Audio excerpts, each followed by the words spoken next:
Recently, a friend emailed me who's having trouble conflict with an ex-husband and her daughter. That she explains that her ex-husband is very narcissistic and helps create a lot of conflict and fighting so that it affects her daughter. That there is a long distance situation and she's looking at what she can do. And she's looking at the next 14 years of their life where she wants to be of benefit to her daughter. So I'm asking, so she's asking me what to do. And in transformation work, it's always about perception, how we're seeing it. That transformation starts with the person viewing the circumstance, or that person that's experiencing the circumstance. So lesson one is to see the opportunity, to be thankful for the mirrors of conditioning. That this was an experience as an ancestor to her beingness where she's at, where she was at in her world. So she's a match like the back side of a Lego to the front side of a Lego block. Like she's locked up in this circumstance. And her job can be to accept it and be appreciative of this mirror that is this narcissistic person. So one thing to note is that narcissism is everywhere. That the idea that there's an against about narcissism and this is bad sets up polarization and an entanglement situation, and more conflict flowers easily from this. So then one can then get off of a judgment about narcissistic people. After all, we all have narcissism in us. It's the me, it's the poor me, it's the worry about me. It's that there's a me to protect. It's all about me. So narcissism is rampant, and we need to look at ourselves honestly and see how we're a match to be amongst our fellow humans in these conflicts. So it's the way of seeing that is foremost. And so seeing that her daughter is in a perfect circumstance for her, that person's evolution, her daughter, that the universe is teaching her in exactly the way she needs to. Yes, there is resilience and unlimitedness in each of us and in her daughter. So circumstances do not need to define her, even as someone that is heavy-headed and manipulative as her father. She can also overcome that, and that's her opportunity to choose one or the other, to succumb to the heavy patterns or to rise above and to define herself by her own terms. How can my friend benefit her daughter? First is to see the opportunity, the perfection, and there is really something to giving it to the universe. So it's not all the way on her shoulders. For that, she would be freeing herself up.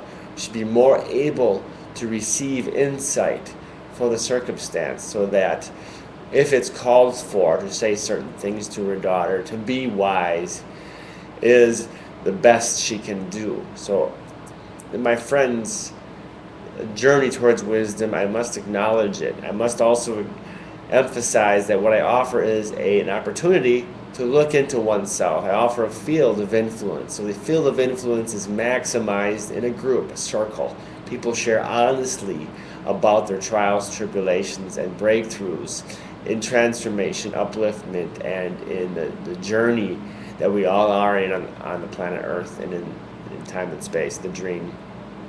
And in looking at levels of waking up or changing or transforming. And by studying and looking at wisdom, one shifts their field of consciousness. They become unattractive. They don't get as caught up in entanglement and conflict, where the games can flower. So that it's not a fix-it remedy I'm offering. It's the likelihoods shift dramatically when one is fastidious about wisdom. This is more of the emphasis here. And this is a big reason why I personally feel drawn to creating classes and opportunities for aspirants in wisdom to share and be, and to hear stories and to hear human hearts make breakthroughs or have trials so we don't always feel alone.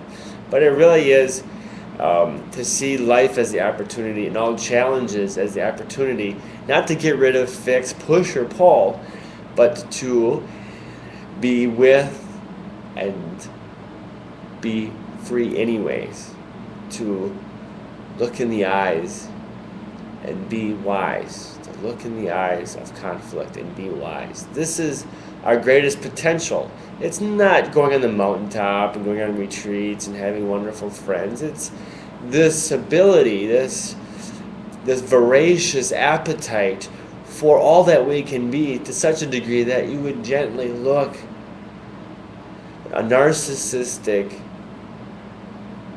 pattern in the eye, in the mirror, or in another, and be gentle and intend to be wise.